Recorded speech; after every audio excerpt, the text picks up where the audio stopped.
दोस्तों, आज की कहानी है बेवजह खर्च करने वाली बहू। चलो दोस्तों, कहानी को शुरू करते हैं। अभी मुझे नहीं रहना इस घर में जहाँ सिर्फ और सिर्फ पाबंदियाँ हैं। यहाँ मत जाओ, वहाँ मत जाओ, यह ना पहनो, वो ना पहनो, यहाँ तक कि कुछ ज्यादा खरीदारी कर ली तो मम्मी जी सिखाती हैं, बहू पैसे संभाल के खर्च कर, मुझसे नहीं होगा अब ये सब।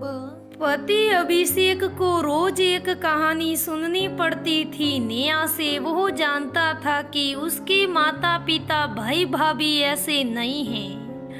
नेहा ही कुछ ज्यादा स्वच्छंद और मनमानी करने वाली थी। फिर उसे समझाना रहता और जब कुछ नहीं समझ आता तो चुपचाप उसकी शिकायतें सुन लेता। पति को जब खूब सारी शिकायतें सुना लेती तो शांत हो जाती। एक दिन अभिषेक घर आया तो देखा नेहा माँ और भाभी से बदतमीजी से तेज आवाज में बातें कर रही थी। अभिषेक ने उसे जोर से डांटा तो विफर पड़ी। हाँ अभिषेक, तुम भी मुझे ही डांटो। मम्मी जी और भाभी से कुछ मत कहना। मेरे दोस्त आए थे जिसमें कुछ लड़के भी थे, उनके साथ चली गई। थोड़ी देर हो गई तो दोनों ने कितना कुछ सुनाया। बहू ही बातें सुन। माँ विमला जी बोल पड़ी, बेटा ऐसा कुछ नहीं था, हम तो बस बहू को पूछ रहे थे कहाँ गई थी, बिना बताए चली गई थी और देख रात के 9 बज रहे हैं। हमें चिंता हो रही, कितनी बार फोन किया लेकिन इसने फोन भी नहीं उठाया। माँ मैं आपसे बाद में बात करता हूँ कहकर अभिषेक कमरे में चला गया। पीछे पीछे नेहा भी कमरे में आई। अभी कुछ कहने को मुंह खुला ही था कि अभिषेक बोल पड़ा, नेहा तुम सही कहती हो, अब हमें इस घर से अलग हो जाना चाहिए। मैं कल से ही घर ढूंढता हूँ। कहते हुए स्नान घर में चला गया। नेहा को तो जैसे मन मांगी मुराद मिल गई। बिना ज्यादा कोशिश किए उसने कभी सोचा भी नहीं था कि सब कुछ इतनी आसानी से हो जाएगा। स्नान घर से निकल अभिषेक सीधे माँ और भाभी के पास पहुंचा और बोला, माँ मैं अलग घर लेने जा रहा हूँ। अब मैं नेहा को लेकर अलग रहूंगा। बेटे के मुंह से ये बातें सुनते ही विमला जी घबरा कर रोने लगी।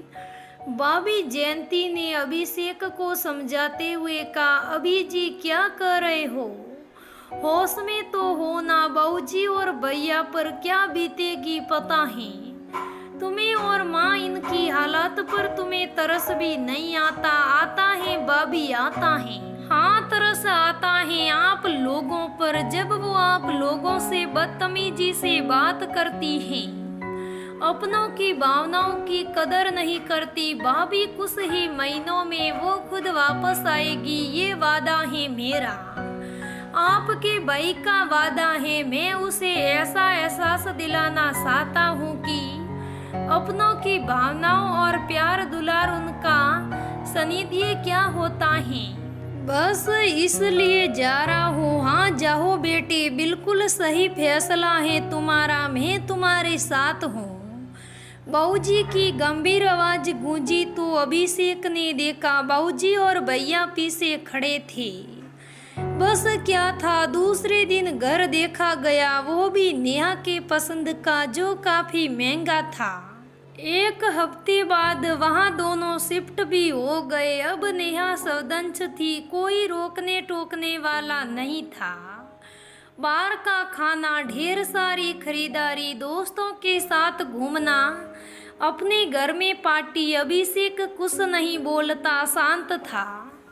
आधे महीने बाद आते आते तनख्वाह खत्म हो जाती। 3 महीने में अभिषेक द्वारा की गई सेविंग आधी खत्म हो गई। अब नेहा के शौक शांत होने लगे थे। आधे महीने आते जाते जब पैसे खत्म होने लगते तब उसकी सारी फिजूल खर्च कम होने लगती। उसे याद आने लगता कि सासू माँ को घर खर्च के पैसे देने के बाद भी अभी के आधे पैसे बच जाते। अब धीरे धीरे उसका मन पार्टी और खरीदारी से ऊबने लगा था। घर में भी नौकरानी होते हुए कितने काम संभालने पड़ते। वहाँ तो उसके और अभी के कपड़े सभी के साथ धूल प्रेस करके मिल जाते। बहु मुश्किल कभी कभी चाय नाश्ता या बनाना पड़ता। उसके बाद भी कितने नखरे होते। उसके पास अपने दोस्त भी आते तो जेठानी जी चाय नाश्ता बनाती। अब तो यहाँ खुद बनाओ या बाहर से बनाओ, यहाँ तक कोई तकलीफ हो तो अभी से कह भी नहीं सकती थी, क्योंकि ये जीवन और दिनचर्या उसका चुनाव था। हफ्ते दिन तक ऐसे ही मथन में उलझी रही। तभी उसकी बेस्ट फ्रेंड निकी आई। आते ही उसे तैयार कराया और बोली, चल यार कुछ शॉपिंग करने चलते हैं, हमारे फेवरेट ब्रांड के नए कलेक्शन आए हैं। नेहा बेमन से ही वहाँ चली गई, लेकिन जब वहाँ पहुंची कपड़े देख पुराने अवतार में आ गई। खूब जम के खरीदारी की, कार्ड दिया पेमेंट को तो पता चला अकाउंट में पैसे ही नहीं। जल्दी से अभिषेक को फोन किया तो उसने टका सा जवाब दे दिया, वो सेविंग वाला अकाउंट है, अगर नहीं है तो पैसे नहीं है, और तुमने तो कोई क्रेडिट कार्ड के लिए भी लिमिट तक की खरीदारी कर ली। नेहा का दिमाग घूम गया। 4 महीने में उसने 5 लाख रुपए खर्च कर दिए। सोच ही रही थी कि काउंटर से आवाज आई, मैडम कोई दूसरा कार्ड हो तो दीजिए। निकी यार प्लीज अपना कार्ड दे दो यार, मैं तुझे पैसे वापस कर दूंगी। ना बाबा, मुझे मेरे हस्बैंड को जवाब देना होता है। सॉरी यार। निकी का जवाब सुन उसके होश उड़ गए। ये वही दोस्त हैं जिसके लिए पिछली बार 20,000 की ड्रेस लेकर दी थी गिफ्ट के तौर पर, और ये आज कुछ उधार पैसे नहीं दे पा रही है। अभी सोच ही रही थी कि एक आवाज आई, ये लीजिए दूसरा कार्ड। ये गलत कार्ड लेकर आ गई थी। नेहा ने मुड़कर देखा, सामने जेठ जी खड़े थे। पेमेंट हुआ, जेठ जी बिना कुछ कहे चले गए। नेहा ने सामान उठाया और घर आई। शाम को अभिषेक आया तो नेहा सामान पैक कर रही थी। देखा तो पूछा, क्या हुआ, कहाँ जाने की तैयारी है? इतनी सारी पैकिंग अपने घर। तुमने तो बताया था कि मॉम डैड तुम्हारी दीदी के पास गए हैं, फिर? अभिषेक ने पूछा तो नेहा आंखों में आंसू लिए बोल पड़ी, मायके नहीं, अपने अपनों के पास, अपने घर, जिस घर और घर वालों के प्यार और दुलार को छोड़कर आई थी।